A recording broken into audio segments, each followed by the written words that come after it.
যশোর শহরের রেল রোডে ফুড গোডাউনের সামনে উদ্বোধন করা হয়েছে আধুনিক প্রযুক্তি নির্ভর যানবাহনের শোরুম ব্রাদার্স অটো।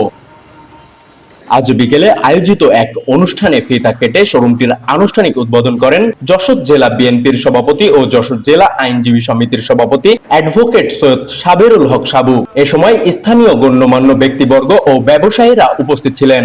অনুষ্ঠানে আধুনিক প্রযুক্তি নির্ভর যানবাহন ব্যবহারে বিভিন্ন সুবিধার দিক তুলে ধরেন শোরুমটির স্বত্বাধিকারী মোহাম্মদ শামসুজ্জামান। মেয়েদের জন্য লিমিটেড ভার্সন স্পিডের মধ্যে স্কুটি নিয়ে আসি, যেটা মাইক্রোফাইবার ABS দিয়ে বডিটা করা, যেটার চাকার সাইজটা বড় আমরা রাখছি যাতে ডিউরেবিলিটি লং টাইম থাকে।